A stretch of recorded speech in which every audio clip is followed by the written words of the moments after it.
Student, my self मुजाहिद खान और आपका प्यारा सा channel ideal coaching classes Akola. तो प्यारे बच्चों, आज मैं सॉल्यूशन एंड कॉलिगेटिव प्रॉपर्टीज़ का लेक्चर नंबर 13 लेकर आया हूँ, जिसमें हम पढ़ेंगे एबनॉर्मल मॉलिक्यूलर मास। अभी तक के हम 4 कॉलिगेटिव प्रॉपर्टीज़ कंप्लीट कर लिए और चारों कॉलिगेटिव प्रॉपर्टीज़ में हमने नॉन इलेक्ट्रोलाइटिक सॉल्यूट यूज़ किए थे। ठीक है ना। अब आज के लेक्चर में मैं एक्सप्लेन करूँगा एबनॉर्मल मॉलिक्यूलर मास। फिर उसके बाद के लेक्चर में हम पढ़ेंगे want Hoff factor. Van't Hoff factor उसको रिप्रेजेंट करते हैं स्मॉल आई से, है ना। वांट ऑफ फैक्टर कैसा निकालना, ये पॉइंट। फिर और हमारे 3 पॉइंट्स बाकी है। हेनरीज लॉ, है ना, एस इज इक्वल टू के पी, हेनरी लॉ। और उसके बाद में है एज़ोट्रॉपिक मिक्सचर और एज़ोट्रॉपिक सॉल्यूशन। एक लास्ट टॉपिक है, क्या वो, graphical representation of ideal gas equation. ठीक है ना, रॉड्स लॉ, आइडियल सॉल्यूशन और नॉन आइडियल सॉल्यूशन। तो प्यारे बच्चों, आज के लेक्चर में पढ़ेंगे हम एबनॉर्मल मॉलिक्यूलर मास। हेडिंग आपको थोड़ा अजीब लग रही होगी, एबनॉर्मल जो नॉर्मल नहीं है, मॉलिक्यूलर मास। तो ये टॉपिक समझाने से पहले मैं आपको एक सेंटेंस समझाता जो हम टॉपिक पढ़े थे जब मैं 6th स्टैंडर्ड में था, 6ठी क्लास में। एक चैप्टर था हिंदी में, उसी से ठंडा उसी से गर्म। चूँकि हमारा जो एजुकेशन हुआ वो 1st to 10th purely Urdu medium था, बाद में फिर 11th 12th इंग्लिश मीडियम। ठीक है ना। तो देखिए, चैप्टर था हिंदी में, उसी से ठंडा उसी से गर्म। तो उसमें लक्कड़हारे की कहानी बताए थे। लक्कड़हारा लकड़ियाँ तोड़ने वाला, क्या जब वो गर्मी के सीज़न में जंगल में लकड़ियाँ तोड़ने के लिए जाता था तो उसके हाथ बहुत ज़्यादा गर्म हो जाते थे। जब हाथ गर्म हो जाते थे तो वो ऐसा करता था और ऐसा फूंक मारता था, तो गर्म हाथ ठंडे हो जाते थे।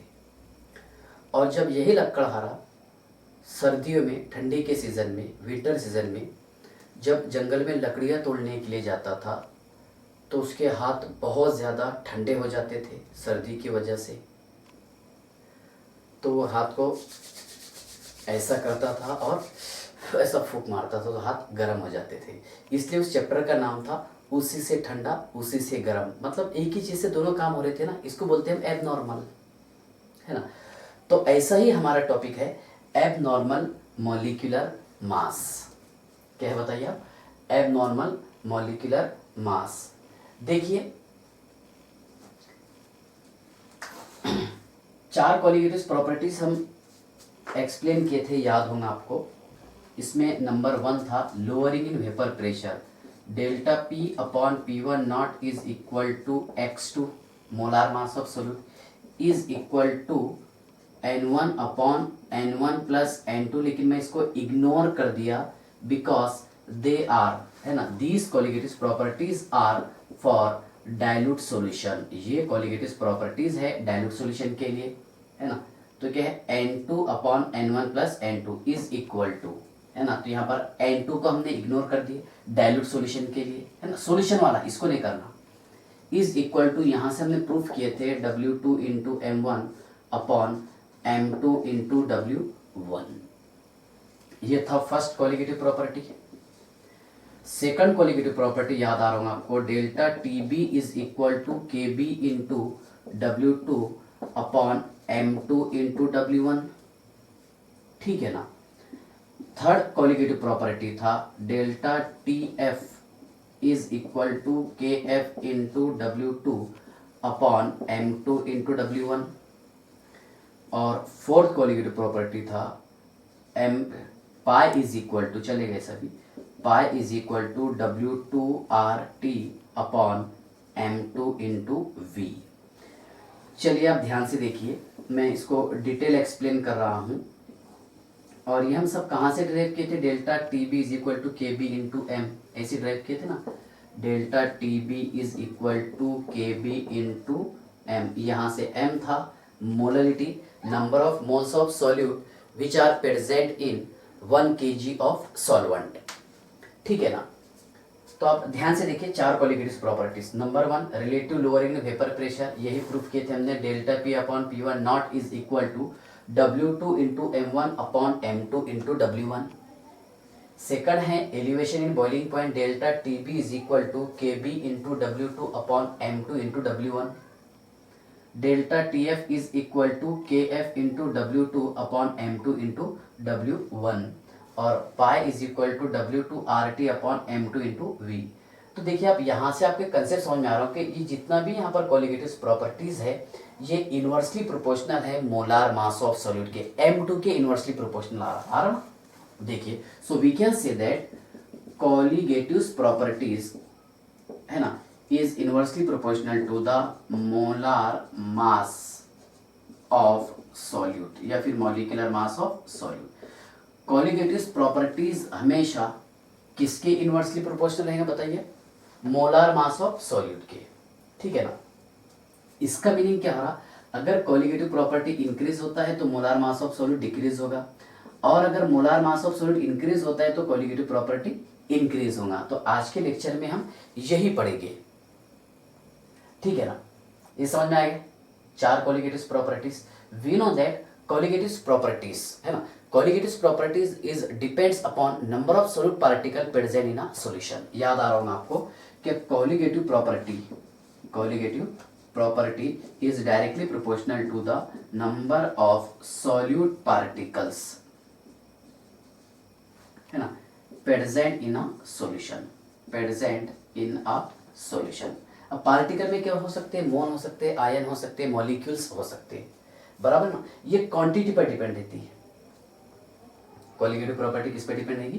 क्वांटिटी पर। Colligative property is directly proportional to the number of solute particle present in a solution है ना।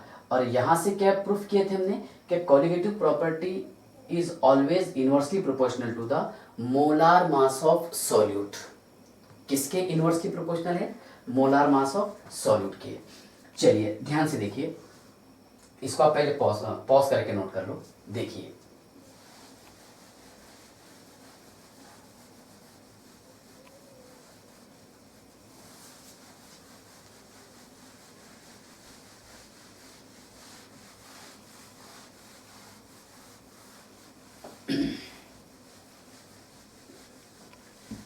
हाँ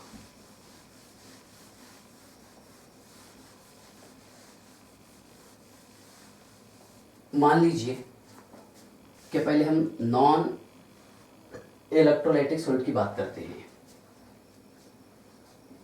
non electrolytic solute like urea, sugar, glucose etcetera. अपने सिलेबस में ज्यादा बस इसी का एक्सप्लेनेशन है ना। अगर हम यहां पर नॉन इलेक्ट्रोलाइटिक बोल सकते हैं और non volatile. If non volatile solute और non electrolytic solute like glucose, urea और सुक्रोज डिसॉल्व इन सॉल्वेंट। जब हम नॉन इलेक्ट्रोलाइटिक और नॉन वोलेटाइल सॉल्यूट को डिसॉल्व करते हैं किसमें? सॉल्वेंट में, तो इसमें ना ही तो आयन डिसोसिएट होते हैं और ना ही एसोसिएट होते हैं। समझ में आ रहा? क्यों? क्योंकि इसमें आयंस तैयार नहीं होंगे। ध्यान से देखना आपने। इसलिए देखिए क्या व्हेन नॉन वोलेटाइल और non electrolytic solute dissolve in solvent, किसमें डिसॉल्व करेंगे इसको हम? सॉल्वेंट में, है ना। Then neither association of solute nor dissociation of solute, तो इसमें ना ही तो सॉल्यूट एसोसिएट होंगे और ना ही डिसोसिएट होंगे। समझ में आ रहा? तो यहाँ पर मीन्स इसके मॉलिक्यूलर मास पर कोई इम्पैक्ट नहीं पड़ेगा। ये रहेगा जिसको बोलेंगे हम थ्योरेटिकल मॉलिक्यूलर मास। क्या बताएंगे इसको? Theoretical molecular mass. कंसेप्ट समझ में आया? क्या बोला मैंने आपको? बोलिए। When non-volatile or non-electrolytic solute dissolve in solvent, then neither association of solute nor dissociation of solute। बराबर है। तो यहाँ पर ना ही तो सॉल्यूट का एसोसिएशन होगा और ना ही तो डिसोसिएशन होगा, ठीक है ना।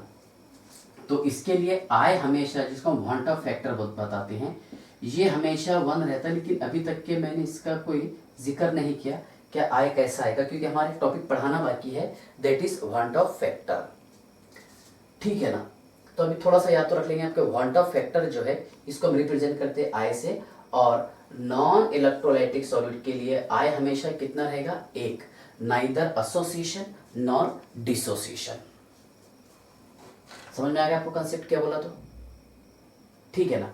चलिए देखिए अब यहां पर क्या होगा, क्या मान लीजिए अगर मैं इलेक्ट्रोलाइटिक सॉल्यूट डिसॉल्व करूंगा, क्या बोला मैंने आपको, मान लीजिए when electrolytic solute dissolve in aqueous और नॉन एक्वस सॉल्वेंट, किस में डिसॉल्व करेंगे इसको, एक्वस और non aqueous solvent, dissolve in aqueous और नॉन एक्वस सॉल्वेंट, है ना। इसमें हम इलेक्ट्रोलाइटिक सॉल्यूट को डिसॉल्व किए एक्वस में और नॉन एक्वस में, ठीक है ना। तो इसके कारण एक तो मॉलिक्यूल एसोसिएट भी हो सकते हैं और सॉल्यूट का डिसोसिएशन भी होगा, समझ गए ना।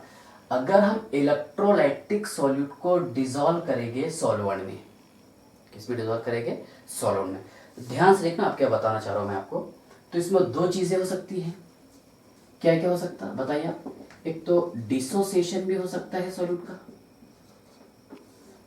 और क्या हो सकता है, एसोसिएशन ऑफ सॉल्यूट।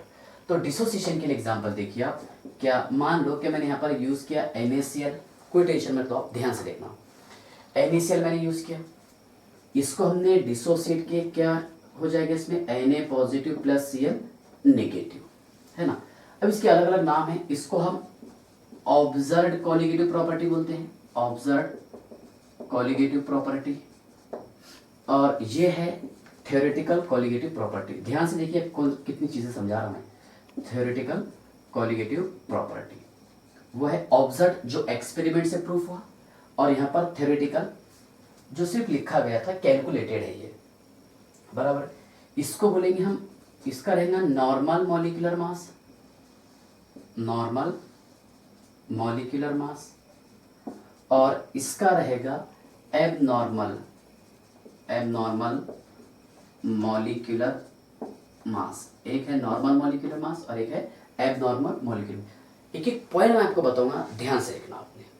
देखिए इसका और इसका रेशो, किसका, इसका और इसका ratio, that is called as van't Hoff factor. अभी टॉपिक नहीं है लेकिन तो मैं आपको बता रहा है आई कैसे निकाल रहे हैं हम। आई इज इक्वल टू, कितने आयन है, 1 और 1 ये 2 आयन है, 2 बाय, ये कितने मोल है, 1, 2/1 इज इक्वल टू 2। समझ में आ गया कैसे निकालेंगे। डिसोसिएशन के लिए I इज इक्वल टू कितने मोल था, यहाँ पर 2 मोल था, और यहाँ पर कितना मोल है, 1, 2/1 इज इक्वल टू 2। अब मान लीजिए मैंने यहाँ पर यूज किया AlCl3, क्या हो जाएगा, Al plus 3 plus thrice Cl negative, कितने आयंस, 1 और 3 4 हो गए। सो I इज इक्वल टू 4/1, 1 क्यों, क्योंकि मैंने 1 मोल यूज किया, कितना है 4। तो इन शॉर्ट हम ऐसा बोल सकते हैं, क्या डिसोसिएशन के लिए I इज ग्रेटर देन 1 रहता, और एसोसिएशन के लिए I इज लेस देन 1 रहेगा, ठीक है ना। तो अभी आपको डिसोसिएशन वाला कंसेप्ट समझ में आया क्या, ठीक है ना। तो एक काम करो, आप हेडिंग डालो, ये तो समझ में आया कंसेप्ट, क्योंकि ये टॉपिक कोई ज़्यादा इंपॉर्टेंट नहीं है, इसमें खास पॉइंट समझना है हमारे को, कौन से वाला, कॉलिगेटिव प्रॉपर्टीज, है ना। कॉलिगेटिव प्रॉपर्टीज से जो रिलेटेड है कि एबनॉर्मल मॉलिक्यूलर मास हम क्यों बोलेंगे, ठीक है ना, एक ये पॉइंट। और उसके बाद में van't Hoff factor, van't Hoff factor represented by i, ठीक है ना, वांट ऑफ फैक्टर कैसा निकालेंगे, ठीक है ना। तो एक काम कीजिए आप, ठीक है, पहले मैं आपको एबनॉर्मल मॉलिक्यूलर मास का डेफिनेशन बता देता, ठीक है, और बाद में फिर डिसोसिएशन ऑफ सॉल्यूट और एसोसिएशन ऑफ सॉल्यूट समझाया था, ठीक है ना। तो एबनॉर्मल मॉलिक्यूलर मास कब होगा, ध्यान से देखिए, एबनॉर्मल मॉलिक्यूलर मास। डेफिनेशन समझ लेना पड़ेगा। मान लीजिए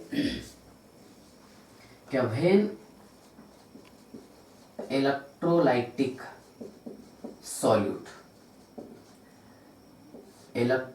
सॉल्यूट को डिसॉल्व किए हमने सॉल्वेंट में। किस में डिसॉल्व किए इसको? सॉल्वेंट में। When electrolytic solute dissolve in solvent, बराबर है। When electrolytic solute dissolve in solvent then more number of ions are dissociated. मान लीजिए इलेक्ट्रोलाइटिक सॉल्यूट की मैं एग्जांपल लिया कि NaCl को मैंने डिसॉल्व किया सॉल्वेंट में, Na positive plus Cl negative, तो यहां पर क्या होगा बताइए? More number of ions are dissociated हो गए। देयरफॉर, है ना, तो यहां पर कितने आयंस तैयार हो गए थे सर? 2 आयंस तैयार थे, और यहां पर कितना था? 1। तो डिसोसिएशन में क्या हो रहा कि कॉलिगेटिव प्रॉपर्टी, ध्यान से देखना, आपने क्या चीज बता रहा है आपको, कॉलिगेटिव प्रॉपर्टी ये इंक्रीज हो रही ना इंक्रीज, क्योंकि colligative property is directly proportional to the number of molecule, ion और particle present in a solution, बराबर है। तो देखिए डिसोसिएशन में क्या हो रहा कि कॉलिगेटिव प्रॉपर्टी इंक्रीज हो रहा, और इसका मॉलिक्यूलर मास कितना है? 58.5, और इसका मॉलिक्यूलर मास है कितना? इसका हाफ कर लो आप, क्योंकि 2 आयंस बन रहे ना, तो दोनों आयंस का 29.25 और ये रहेगा 29.25। ऐसा आपको इमेजिन करना पड़ेगा कब? जब आप इसको 100% डिसोसिएट करेंगे, है ना। तो यहाँ पर 58.5 से कहाँ पर जा रहा? 29.25 पर, मीन्स इसका molecular mass of solute decrease हो रहा, ठीक है ना। लेकिन सम टाइम क्या होगा कि वेन इलेक्ट्रोलाइटिक सॉल्यूट, है ना, like acetic acid dissolve in non aqueous solvent, मैंने डिसॉल्व किया इसको बेंजीन में, नॉन एक्वस सॉल्वेंट में, है ना, तो यहाँ पर 100% एसोसिएशन होगा, तो इसमें तैयार हो जाएगा ऐसा CH3COOH, हमने इसको ऐसा बाय 2 लिखिए, ये बराबर ना। तो यहाँ पर क्या हो रहा बताइए आप? यहाँ पर होगा सर एसोसिएशन, हो गया एसोसिएशन। इसका मॉलिक्यूलर मास कितना था? 60, और 60 से कितना हो गया? 120, एसोसिएट हो गए, डबल हो गया, डाइमर फॉर्म बना लिया, ठीक है ना। तो इसमें क्या होगा, क्या देखिए क्या इसका I कितना आ रहा? इसका I तो मैंने आपको पहले बताया, क्या I इज इक्वल टू कितना है? 2/1 इज इक्वल टू 2, बराबर। यहाँ पर I कितना आ रहा है इसका? ये है, बताइए, ये ऑब्जर्व है ना, कितना? 1 मोल अपॉन कितना मोल लिए थे हमने? 2। थ्योरेटिकल प्रॉपर्टी कितना आ रहा? 1/2, बराबर है ना। तो इसमें क्या हो रहा देखिए आप, कि कॉलिगेटिव प्रॉपर्टी डिक्रीज हो रहा, because the colligative property is directly proportional to the number of solid particle present in a solution. कितने सॉलिड पार्टिकल बन जा रहे हैं यहाँ पर? 1, क्योंकि डाइमर फॉर्म बना दे रहा, ये बताता मैं आपको धीरे धीरे, ठीक है ना। तो I इज इक्वल टू कितना आ गया? 1/2, ठीक है ना। तो यहाँ पर क्या हो रहा है कि कॉलिगेटिव प्रॉपर्टी डिक्रीज हो रहा, कॉलिगेटिव प्रॉपर्टी डिक्रीज हो रहा, और molar mass of solute increase हो रहा, हो गया। इसी को बोलेंगे हम एबनॉर्मल मॉलिक्यूलर मास। हालांकि हमने सॉल्यूट कौन सा यूज किया? Electrolytic solute. अब इसका डिटेल एक्सप्लेनेशन अगर आपको लिखना है तो कैसे लिखेंगे, तो आप नोट कीजिए, मैं जो सेंटेंस बोल रहा हूं, देखिए लिखिए आप, when electrolytic solute dissolve in aqueous or non-aqueous solvent, therefore the more number of ions are dissociated, so the colligative properties increases and molar mass of solute decreases. लिखे, but sometime when electrolytic solute dissolve in solvent, but which solvent? Non-aqueous solvent, therefore the more number of ions are associated, so molecular mass of solute increases and colligative property decreases are called as abnormal molecular mass. क्या बोलेंगे इसको हम? abnormal molecular mass. Concept तो आपको समझ में आ गया होगा। क्या अगर हम इलेक्ट्रोलाइटिक सॉल्यूट को डिसॉल्व करेंगे सॉल्वेंट में तो मोर नंबर ऑफ आयंस तैयार हो गए, है ना। मीन्स यहाँ पर सॉल्यूट क्या होगा? डिसोसिएट होगा, ठीक है ना। सॉल्यूट डिसोसिएट होगा तो कॉलिगेटिव प्रॉपर्टी इंक्रीज होगी क्योंकि आयन ज्यादा बन रहे और molar mass of solute decrease होगा। बट सम टाइम कभी कभार कैसा हो सकता है, क्या when electrolytic solute dissolve in non-aqueous solvent, then more number of ions are associated, therefore the colligative property decreases and molar mass of solute increases. These are called as abnormal molecular mass. क्या बोलेंगे इसको हम? abnormal molecular mass. अब मेरे हिसाब से तो आपके कंसेप्ट क्लियर हो गया होगा और एक बार मैं एक्सप्लेन करूंगा इसको, स्पेशल जब टॉपिक पढ़ा है तो, ठीक है ना। अब अगर आप मान लीजिए कि आपको शॉर्ट में डेफिनेशन लिखना है एबनॉर्मल मॉलिक्यूलर मास का, तो हम इसको कैसे एक्सप्लेन करेंगे? चलिए ध्यान से देखिए। एबनॉर्मल मॉलिक्यूलर मास, चलिए देखिए।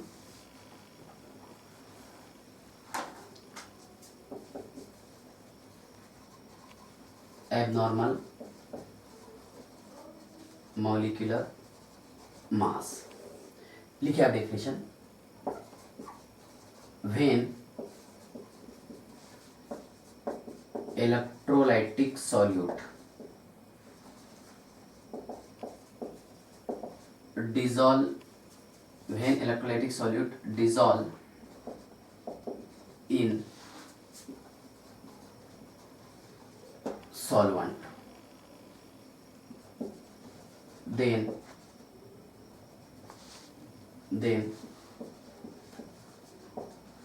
observed colligative properties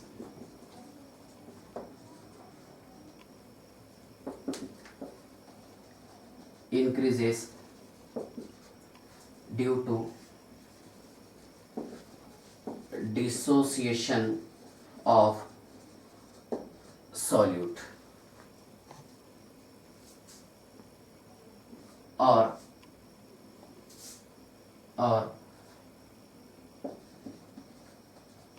observed colligative property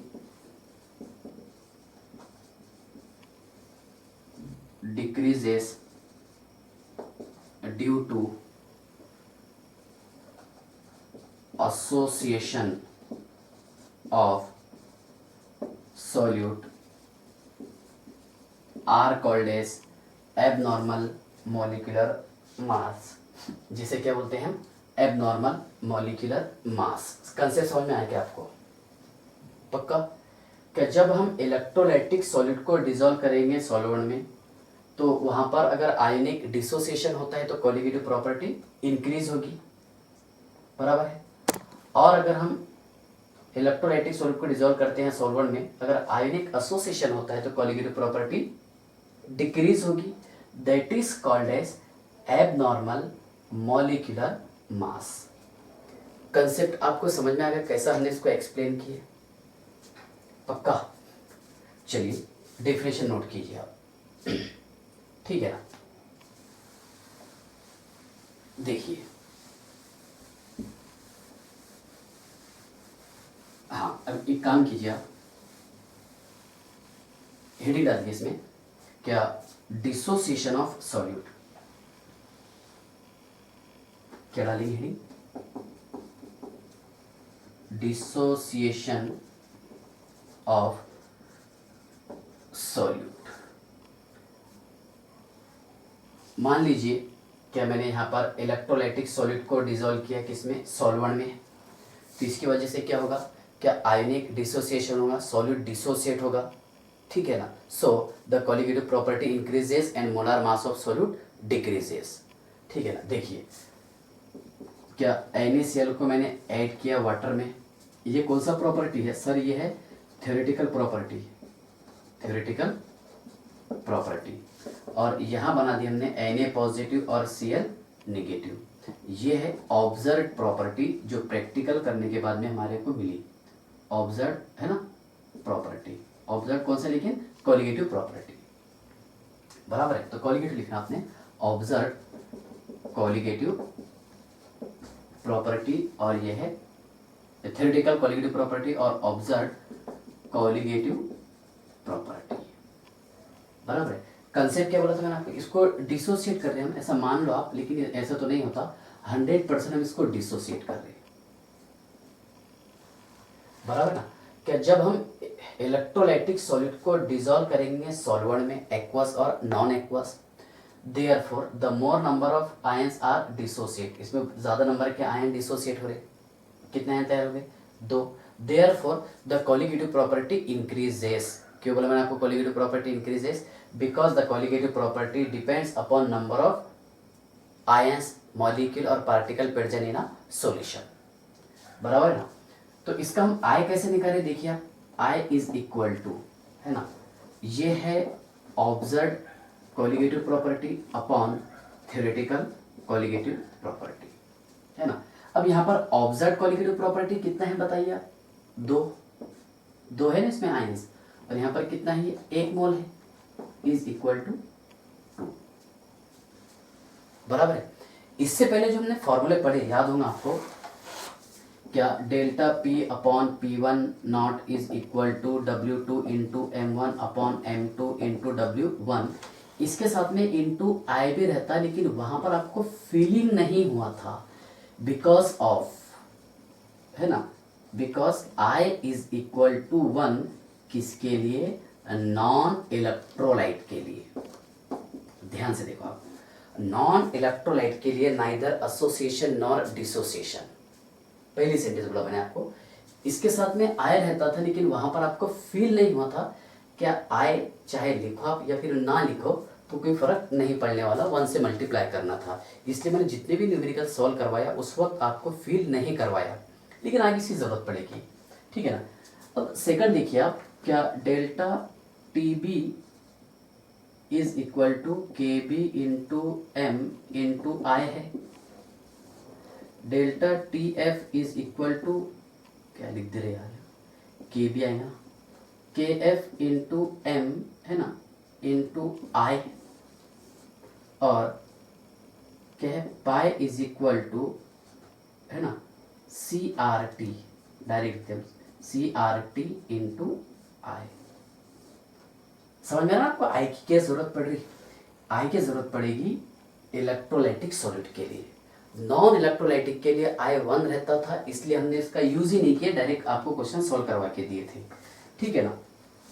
तो चलिए ध्यान से देखिए, यहाँ पर I कितना आ गया? 1 आ गया, ठीक है ना। अब मान लीजिए क्या वाटर है, ठीक है, वाटर का KF एक वैल्यू है, कांस्टेंट रहता है ये 1.86, है ना, केल्विन केजी मोल इनवर्स है ना। और एक फॉर्मूला हमने ये पढ़े थे कि delta TF is equal to KF into M, और delta TF upon M is equal to KF, है ना। और इसके साथ पे लगा सकते हैं I, क्या लगा सकते हैं? I। अगर मैं आपको ये बोला कि HCA, हाँ हम ग्लूकोज से स्टार्ट करते, ग्लूकोज, ठीक है ना, यूरिया HCl, उसके बाद में COCl2, ठीक है ना, COCl2, और उसके बाद में लेंगे हम AlCl3, ठीक है ना। तो मान लीजिए यहाँ पर आपको निकालने का है delta TF upon M is equal to, कैसा आएगा? अगर आप मान लीजिए इसको वाटर में डिसॉल्व कर रहे हैं तो KF का वैल्यू कितना है? 1.86 इंटू 1 आएगा ना। हाँ सर, क्यों? क्योंकि ये नॉन इलेक्ट्रोलाइटिक सॉल्यूट है। कितना आंसर आएगा इसका? 1.86 केल्विन केजी मोल इनवर्स। इसके लिए बताइए आप, delta TF upon M is equal to same आएगा ना, 1.86 इंटू 1 इज इक्वल टू 1.86। इसके लिए बताइए, हम इसको डिसोसिएट करते HCl, ठीक है ना। ये ऊपर का लिखिएगा, अपने समझ में आ गया। ये ऑब्जर्व कॉलिगेटिव प्रॉपर्टी, ये थ्योरेटिकल कॉलिगेटिव प्रॉपर्टी। ये है नॉर्मल मॉलिक्यूलर मास और वो क्या है, एबनॉर्मल मॉलिक्यूलर मास। ठीक है ना। हाँ, इसके लिए कितने आयंस बन रहे, मैं इधर लिखता हूँ। चलिए, हाँ बताइए अब। HCl लिखे हमने sir, HCl H positive plus Cl negative. I कितना हो गया इसमें सर, 2 हो गया। I इज इक्वल टू 2, तो 2 से मल्टीप्लाई कर लो आप इसको। Delta TF upon M is equal to 1.86 into 2, तो ये हो जाएगा 3.72। कैलकुलेट करके देख लो आप इसको। यहाँ पर कितना आ रहा है, COCl2, बताइए आप। CO di positive plus twice Cl negative. I कितना आ रहा है इसमें सर, 3 आ रहा है ना। आई समझ में आया कैसे निकाले, 1 2 3, 3 आए डिवाइडेड बाय 1, 3 ही रहने वाला है ना।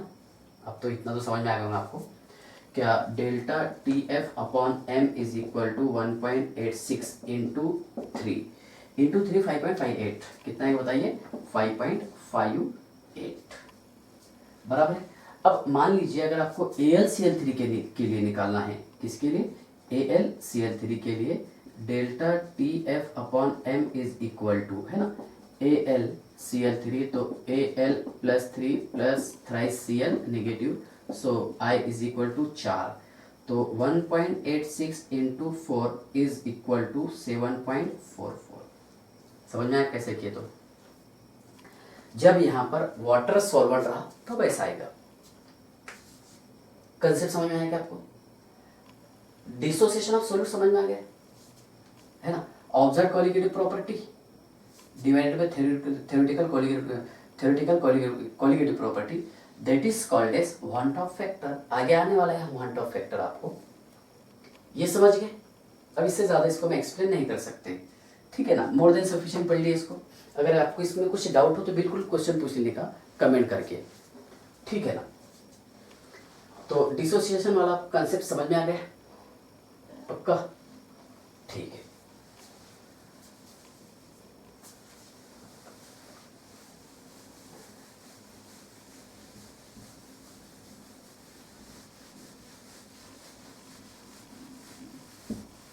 चलिए देखिए,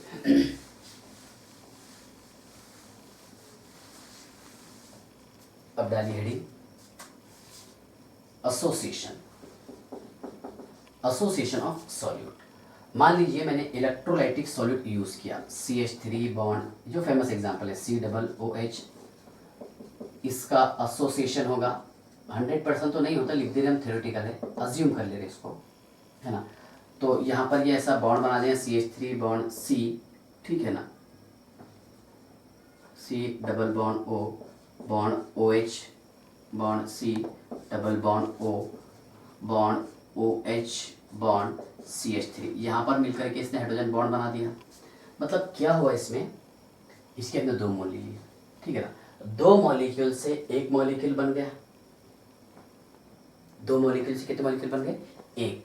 तो इसका आई कैसे निकालेंगे आप, पहले इसके कंसेप्ट समझ लो। क्या when electrolytic solute dissolve in non aqueous solvent, किस में डिसॉल्व करेंगे इसको, नॉन एक्वस सॉल्वेंट, है ना, non aqueous. When electrolytic solute dissolve in non aqueous solvent, then they are associated due to hydrogen bond. यहाँ पर एसोसिएशन होगा, और किसके कारण, किसकी वजह से, ड्यू टू हाइड्रोजन बॉन्ड। यहाँ पर मिलके इसने हाइड्रोजन बॉन्ड बना लिया, बराबर ना। तो 2 मॉलिक्यूल से कितने मॉलिक्यूल बन गए, यहाँ पर 1 मॉलिक्यूल हो गया, बराबर है। और आपको पता है ये कौन सा प्रॉपर्टी है, थ्योरेटिकल प्रॉपर्टी, और ये कौन सा है, ऑब्जर्व कॉलिगेटिव प्रॉपर्टी। और हमारे को पता है कि colligative property is directly proportional to the number of solute particle, बराबर है। कॉलिगेटिव प्रॉपर्टी ये काय के डायरेक्टली प्रोपोर्शनल है, तो बताइए। Colligative property is directly proportional to the, है ना, नंबर ऑफ सॉल्यूट पार्टिकल। तो हम यहाँ लिख देंगे ऐसा, है ना, number of solute particle present in a solution, बराबर है। तो यहाँ पर क्या हो रहा है, क्या मॉलिक्यूलर मास बढ़ रहा है, लेकिन कॉलिगेटिव प्रॉपर्टी कम हो जा रही, हो रही कम, क्यों, क्योंकि यहाँ पर 2 मॉलिक्यूल से 1 मॉलिक्यूल हो गया, यहाँ पर एसोसिएशन हो गया due to presence of hydrogen bond. अच्छा, आप इसका आई कैसे निकालेंगे, ये कितने मॉलिक्यूल थे, 2, और ऑब्जर्व वाले कितने हैं, 1, तो 1/2। मतलब यहाँ पर इसने बना लिया डाइमर। डाइमर बना सकता है ये, और पॉलीमर्स बना सकता है, जिसको हम पॉलीमराइजेशन बोलेंगे। एक मॉलिक्यूल से बहुत सारे मॉलिक्यूल्स बनाना। समझ में आ रहा ना? तो कंसेप्ट समझ में आ गया। डाइमर बना सकता है, ये ट्राइमर भी बना सकता है। कैसे बनाएंगे ट्राइमर? मान लीजिए मैंने यहाँ पर यूज़ किया थ्राइस ए, इसको हमने A3 लिख दिए। तो I कैसे लिखेंगे आप sir? I is equal to, बोलिए कितने मोल है ये? 1 मोल है, 1/3। ये क्या होगा? ट्राइमर। टेट्रामर क्या रहेगा? 4A। 4A यहाँ पर होगा A4, so I is equal to 1/4। ये 1 मोल और ये 4 मोल। कंसेप्ट समझ में आ रहा है आपको? पक्का? अगर यहाँ पर हम इसको तो हम बता दिए, टेट्रामर, पेंटामर, है ना, पॉलीमर्स एटसेट्रा। अगर मान लीजिए मैंने यहाँ पर ऐसा Na यूज़ किया और An लगा दिया, जैसे हम पॉलीथीन तैयार करते हैं ईथीन से, ठीक है ना। सो I इज इक्वल टू कितना हो जाएगा? कितना मोल है ये 1 मोल है upon N, number of moles, पता नहीं है बीमारी को। तो कंसेप्ट आपको समझ में आ रहा? क्या अगर हम इलेक्ट्रोलाइटिक सॉल्यूट को डिजोल्व करेंगे काय में, नॉन एक्वस सॉल्वेंट में, तो यहाँ पर मॉलिक्यूलर एसोसिएशन होगा। अब एसोसिएशन होने के कारण कोलिगेटिव प्रॉपर्टी डिक्रीज होगी and molar mass of solute increase होता। क्यों? क्योंकि इसका मॉलिक्यूलर मास है 60, सॉरी हाँ बराबर है 60, इसको हमने थ्योरेटिकल माने, और एसोसिएशन के बाद में इसका मॉलिक्यूलर मास कितना हो जाएगा? 120। समझ में आ रहा ना आपको? तो देखिए, अगर आप इस पर थोड़ा सा ऑब्जर्व करेंगे तो अगर एसोसिएशन ऑफ सॉल्यूट होता है तो I इज, है ना, I इज लेस देन 1 है, याद आ रहा आपको? और डिसोसिएशन ऑफ सॉल्यूट के लिए मैंने एग्जांपल जो आपको बताया था क्या, NaCl, ये Na positive plus Cl negative, है ना, कितने आयंस थे? I is equal to 2/1, so I is greater than 1। समझ में आ रहा? अगर सॉल्यूट का डिसोसिएशन होता है तो I कितना रहेगा? Greater than 1। और सॉल्यूट का अगर एसोसिएशन होता है तो I रहेगा लेस देन 1। तो I1 कब रहेगा? For non electrolytic solute. किसके लिए रहेगा? For non electrolytic solute, for non electrolytic solute, क्योंकि यहाँ पर ना ही तो एसोसिएशन होता है और ना ही डिसोसिएशन होता है। सो I इज इक्वल टू 1। याद रखेंगे आप ये क्या चीजें बताया मैंने, कौन कौन से टॉपिक आपको समझाया, ठीक है ना। तो ये था एसोसिएशन ऑफ सॉल्यूट। और एक इसकी एक फेमस एग्जांपल बताता मैं आपको, ये पॉज करके पहले आप नोट कर लो। हाँ चलिए देखिए, हाँ C6H5COOH that is called as benzoic acid. तो ये ऐसा हो जाएगा C6H5COOH/2। इसने यहाँ पर तैयार कर दिया डाइमर फॉर्म, है ना। ये हमने दो मूल्य थ्योरेटिकल प्रॉपर्टी। कितना इसका मॉलिक्यूलर मास? कितना? 72 + 12 कितना होगा? 84, 90, है ना, और 32 32 कितना? 122, 122 का डबल कर लो, कितना हो जाएगा? 244। सही है ना, कि यहाँ पर मॉलिक्यूलर मास इंक्रीज हो रहा और कोलिगेटिव प्रॉपर्टी डिक्रीज हो रही। क्यों डिक्रीज हो रही समझ में आया क्या? कि यहाँ पर दो मॉलिक्यूल से एक मॉलिक्यूल तैयार हुआ। We know that the colligative property depends upon number of solid particle present in a solution. Concept समझ में आ गया? ठीक है ना। इसके बाद के लेक्चर में पढ़ेंगे हम वांट ऑफ फैक्टर क्या है, ठीक है ना। तो जब तक कि आप इतना टॉपिक पढ़ लेने का, और इसके बाद के लेक्चर आएगा वांट ऑफ फैक्टर, जो वेरी वेरी इंपॉर्टेंट होगा। अगर आपको इस लेक्चर में कुछ डाउट हो तो बिल्कुल मुझे ज़रूर कमेंट कीजिएगा, ठीक है। बाय।